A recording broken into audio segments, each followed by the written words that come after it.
Hey guys, let's get more news about Lakers, but first, don't forget to subscribe and leave your like. It was a move everyone saw coming when the Lakers fired Darvin Ham last week, but not everyone agrees it was the right decision. One of those people is ESPN's Stephen A. Smith, who believes Ham wasn't deserving of the treatment he received. He got screwed, Smith said on First Take. It was the wrong decision.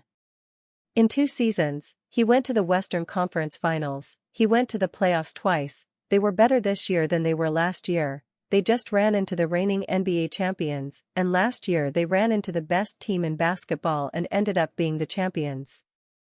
That's the only team that's knocked off the Lakers. Is that the course for being fired? I don't know what to say about that. Listen, no coach is perfect. I'm sure folks can point to things he could have done differently schematically, with rotations, but look at the roster itself, it was problematic. You had shooters who couldn't defend, defenders who couldn't shoot, you're Darvin Ham and you have to throw in certain guys for defensive purposes, and then exchange them for guys with offensive prowess, because that's what you needed. Very few could do both outside of LeBron James and Anthony Davis, so these are the kind of things he had to deal with.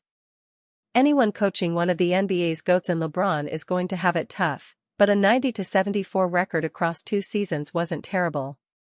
It seems the way Ham went about certain things, including limiting LeBron's minutes early on in the season, rubbed a lot of people at the organization the wrong way. But at the end of the day, the Lakers roster didn't change too much following their 2022-23 campaign. So, trying to chase a championship with the team's current pieces was a tall order for any coach. Kendrick Perkins wishes LeBron James would make drastic career decision. LeBron James has just completed his 21st season in the NBA. The veteran forward played in 71 regular season games, averaging 25.7 points, 7.3 rebounds, and 8.3 assists on 54% shooting from the field and 41% shooting from three-point range. Even at this late stage of his career, James is still one of the best players in the NBA. Despite James' stellar season, the Los Angeles Lakers could not make it out of the opening round of the playoffs. They were defeated in 5 games by the Denver Nuggets. It's that underwhelming ending to James' season that has led Kendrick Perkins to declare he would like to see James call time on his career. Perkins' comments come after the Lakers fired Darvin Ham. He noted how James' slow decline is putting pressure on the rest of the Lakers roster and that the more coaches he has on his resume, the worse his legacy looks. James will welcome the 11th head coach of his career if he remains with the Lakers beyond this season. Nevertheless, James is still a top 10 or top 20 player in the NBA.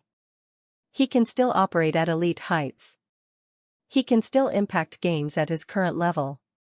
Only once he sees himself truly slowing down should we expect him to walk away from the game. Until then, James will continue pushing for championship success. Another ring would be the perfect ending to one of the greatest careers in the league's history. Winning a championship as one of the lead guys, aged 39 or 40, would be another feat that is unlikely to be replicated. Perkins may want James to retire, but when teams are willing to extend $40 or $50 million per season, it makes no sense to walk away.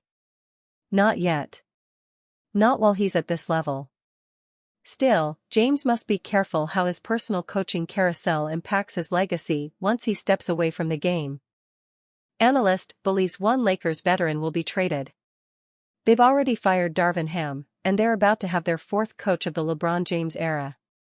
That's not exactly encouraging, especially if you consider the fact that he's about to enter his 22nd year in the league. That's why some analysts believe they would be better off rebuilding instead of trying to double down on their current core. Notably, that includes Craig Carton. Talking on The Carton Show, the controversial pundit claimed that the Lakers should and would trade Anthony Davis for a flurry of draft picks and players on an expiring contract. Unsurprisingly, he chose his beloved New York Knicks as a likely destination, as Julius Randle doesn't seem to be a part of their future and he's about to enter the final year of his contract. That would make sense from a team-building standpoint, but that might not be in James' best interest. James would never agree to play with young players at this point in his career, he just wouldn't sign up for that. James has a lot of leverage right now. He can opt out of the final year of his contract and become a free agent, and the Lakers want him to retire there, so he has them in a chokehold. The only way to trade Davis would be to get him players who could win now.